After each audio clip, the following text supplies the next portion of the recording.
acontecer electoral a la semana. ¿Qué tal? Les doy la bienvenida a Entérate este lunes 27 de marzo de 2023. Yo soy Adriana Montiel y me da mucho gusto que nos acompañen en un recorrido más por las actividades más relevantes del INE durante la semana. Saludo a Juan Carlos Maldonado. ¿Qué tal, Adriana? Y a ustedes, gracias por acompañarnos. A continuación, estas son las noticias.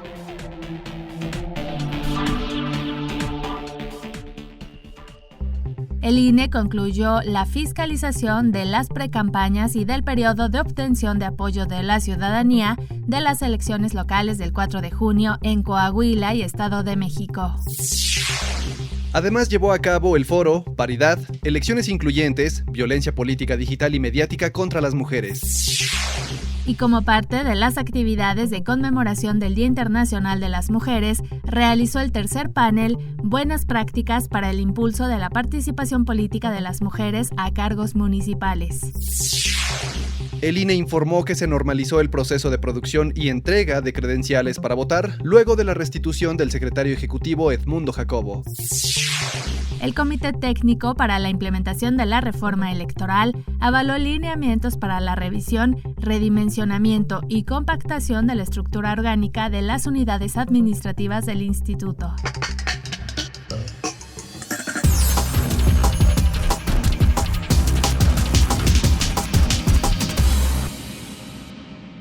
En sesión extraordinaria, el Consejo General del INE aprobó los dictámenes de la fiscalización y resolvió sobre las irregularidades encontradas en los informes de ingresos y gastos durante el periodo de precampaña y apoyo ciudadano en los procesos electorales locales que están en curso en los estados de Coahuila y Estado de México.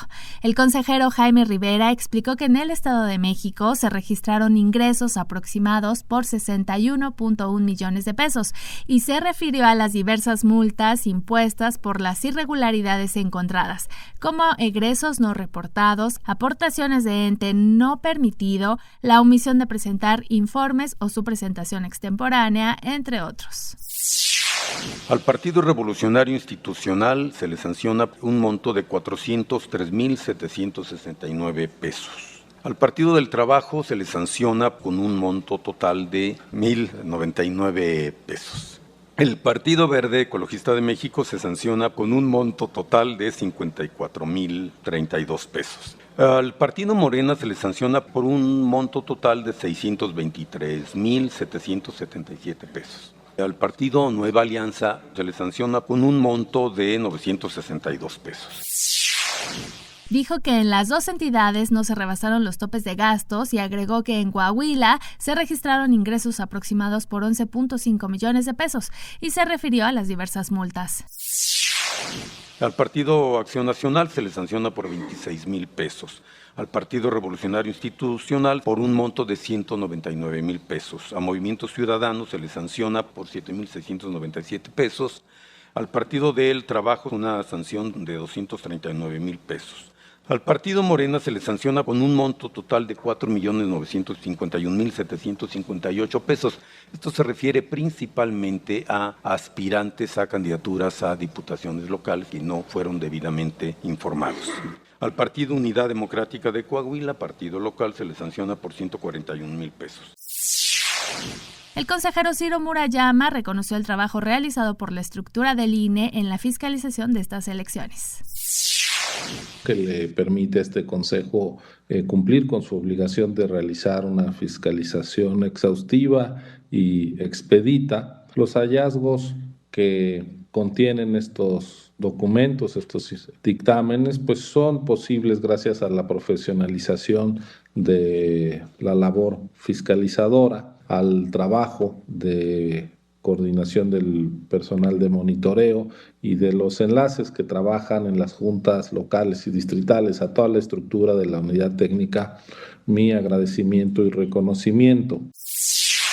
Las campañas electorales iniciarán en Coahuila el 2 de abril, mientras que en el Estado de México comenzarán el 3 de abril. Además, en la sesión fue avalado el dictamen de la revisión de los informes de ingresos y gastos de campaña de la elección extraordinaria de senaduría en Tamaulipas del pasado 19 de febrero y fueron resueltos 15 procedimientos administrativos sancionadores y de queja de fiscalización en contra de partidos políticos nacionales. El 24 de marzo, el ministro Javier Lainez admitió la demanda de controversia constitucional que interpuso el INE en contra del decreto por el que se reformaron las leyes electorales y concedió la suspensión solicitada respecto de todos los artículos impugnados, con lo que regirán las disposiciones vigentes antes de la reforma. La Suprema Corte de Justicia de la Nación señaló que la suspensión fue otorgada debido a que el decreto no solo contiene normas de carácter general, sino también actos concretos de aplicación sobre los cuales la suspensión generalmente se concede. Además, señaló que en controversias constitucionales sí corresponde otorgar la suspensión cuando pudieran vulnerar de manera irreparable derechos humanos y en este caso se trata de la posible violación a los derechos político-electorales de la ciudadanía. El ministro solicitó a las autoridades demandadas que presenten su contestación dentro del plazo legal. Previo a esta suspensión, el pasado 23 de marzo, el Comité Técnico para la Implementación de la Reforma Electoral 2023 aprobó los lineamientos para la revisión, redimensionamiento y compactación de la estructura orgánica del INE. La consejera Claudia Zavala, presidenta del comité, reconoció que los lineamientos son producto de un trabajo colectivo y señaló que tienen como objetivo establecer la metodología, políticas y criterios para realizar la revisión y diseño de las estructuras orgánicas en el instituto. Estas normas serán analizadas por el Consejo General en su sesión de este lunes, que podrán seguir a través del canal de YouTube INE TV. Durante la inauguración del foro Paridad, Elecciones Incluyentes, Violencia Política Digital y Mediática contra las Mujeres, la presidenta de la Comisión de Igualdad de Género y No Discriminación del INE, Norma de la Cruz, señaló que la paridad de género, como mandato constitucional, debe garantizar la paridad en todos los ámbitos. Dijo que la violencia está presente no solo en los espacios físicos, sino además en los digitales y mediáticos, en donde se vulnera la seguridad, intimidad y dignidad de las mujeres.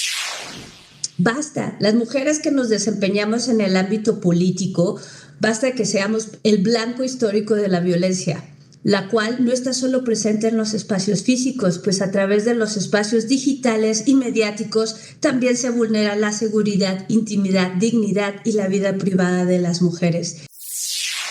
Por su parte, la consejera Carla Humphrey señaló que la violencia contra las mujeres llegó al mundo digital como una extensión más de la serie de sucesos que las mujeres y niñas viven diariamente. En el contexto actual en el ciberespacio y la vida fuera de Internet, que están cada vez más interrelacionados, la violencia contra las mujeres ha llegado al mundo digital. En el área digital, las formas de violencia de género persisten y es más, se amplifican con el uso de tecnologías y que están surgiendo nuevas formas de sexismo y de misoginia en línea. Destacó la importancia de visibilizar la violencia política de género e imponer las sanciones correspondientes. Y como parte de las actividades de conmemoración del Día Internacional de las Mujeres, el INE llevó a cabo el tercer panel titulado Buenas prácticas para el impulso de la participación política de las mujeres a cargos municipales. Al moderar el encuentro, la consejera Claudia Zavala destacó que los diálogos permiten intercambiar reflexiones sobre las buenas prácticas y cómo derribar los grandes desafíos en el avance de los derechos de las mujeres.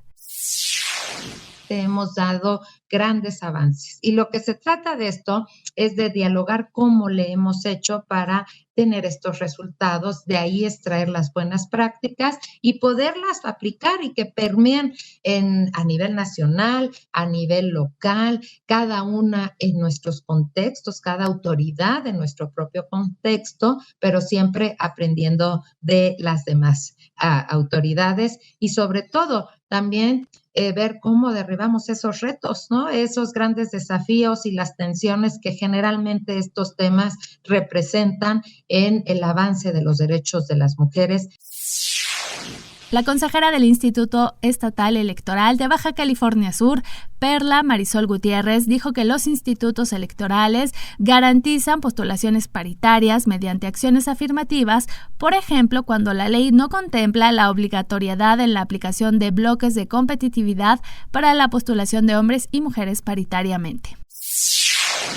Los bloques de competitividad se convierten en una obligatoriedad, ya que si postulas en todo el bloque, está obligado a postular en el bloque de manera, pues cumpliendo la paridad horizontal, la paridad vertical y pues como bien indicaron, que se genere la paridad transversal. Entonces, creo que esa es la parte que ya tenemos muy clara de que sí es obligatoria esas postulaciones y que desde los mismos institutos estatales electorales, cuando la ley electoral no lo trae contemplado, pues por eso lo estamos generando como acciones afirmativas dentro de lineamientos que sí se vuelven pues obligatorios en su cumplimiento.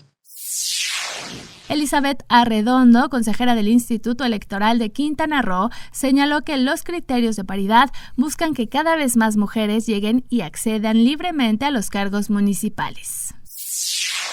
Y en este momento, si postulan a mujeres para síndicas, para presidentas municipales, creo no podemos hacer en efecto regresivo o en su contra el querer bajarlas para poder postular a un hombre para cumplir con una cuestión de alternancia, ¿no? Sino al contrario, lo que se busca precisamente con los criterios de paridad es que más mujeres lleguen, pero sobre todo que accesan libremente también, que ese es otro tema que tiene que ver la violencia política, en donde es donde mayormente se da en los cargos municipales. El INE informó que se normalizó el proceso de producción y entrega de 341.927 credenciales para votar, cuya elaboración había presentado un retraso debido al cambio temporal del secretario ejecutivo, consecuencia de la publicación de la reforma electoral.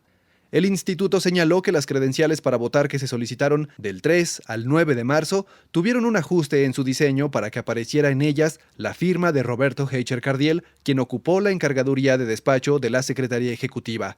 Debido a la restitución de Edmundo Jacobo, las credenciales para votar tramitadas a partir del 13 de marzo retomaron el formato anterior, por lo que se normalizó el proceso de producción.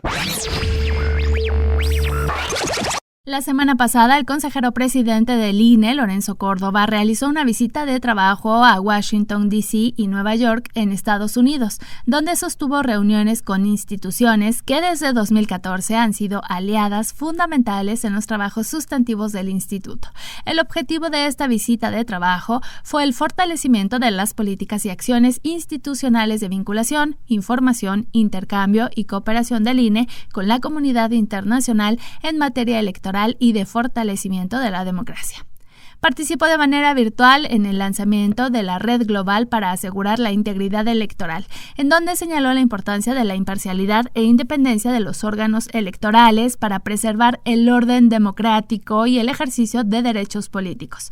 El consejero presidente además se reunió con el subsecretario de Estado para Asuntos del Hemisferio Occidental, Brian Nichols, así como con el secretario general de la Organización de los Estados Americanos, Luis Almagro. También tuvo un encuentro en la sede de la ONU con el jefe de la División de Asistencia Electoral. En otra información, en un videomensaje compartido en sus redes sociales, el consejero presidente recordó que a 9 años de la reforma electoral de 2014, el instituto ha organizado 331 procesos electorales de manera coordinada con los organismos públicos locales de todo el país, y destacó que ninguno de esos comicios ha tenido un conflicto postelectoral. Pero más allá de la gran cantidad de comicios organizados, el dato más importante es que en ninguno de esos procesos electorales ha habido un conflicto postelectoral, con lo que estos 9 años son el periodo más largo de estabilidad política y de gobernabilidad democrática de toda nuestra historia. Añadió que los comicios han permitido un mayor nivel de alternancia en toda la historia democrática, con un índice a nivel nacional de más de 62%. En estos años, la probabilidad que tiene un partido político que ha ganado una elección de volver a triunfar en las urnas en la ronda electoral siguiente es de apenas 1 entre cada 3. Y si analizamos los resultados en el plano de las gubernaturas que se han disputado en elecciones organizadas por el INE, encontramos que ese índice aumenta a casi el 70%. De 56 elecciones de ejecutivos locales que se han realizado, en 39 ha habido un cambio de partido gobernante. Finalmente confió en los tribunales de la República para restaurar el orden constitucional y democrático que hasta ahora se ha construido con el sistema electoral de la reforma electoral de 2014. Entérate. La Sala Superior del Tribunal Electoral del Poder Judicial de la Federación ordenó la restitución del secretario ejecutivo del INE, Edmundo Jacobo, luego de que por mayoría las y los magistrados advirtieran que la destitución se trató de una norma privativa contraria a la Constitución Federal. Señalaron que el artículo transitorio que ordenó su cese transgrede el principio de igualdad al estar dirigido a una persona en específico. Además, la Sala Superior desechó una determinación y confirmó otras 15 del Comité Técnico de Evaluación relacionadas con el proceso de selección de consejerías del Consejo General del INE. Llegamos al final de esta emisión de Entérate. Muchas gracias por habernos acompañado en el recorrido de hoy por las actividades del INE. Recuerden que los esperamos el próximo lunes en centralelectoral.ine.mx. Y no se olviden de visitar las redes sociales del Instituto en Facebook, Twitter, Instagram, TikTok y Spotify. Muchas gracias, Juan Carlos. Gracias, Adriana, y gracias a ustedes por acompañarnos. Recuerden que también pueden visitar el canal oficial del INE en YouTube, INE TV, en donde encontrarán transmisiones en vivo, cápsulas, firmas de convenios, entrevistas, sesiones del Consejo General y mucho más. Hasta la próxima semana.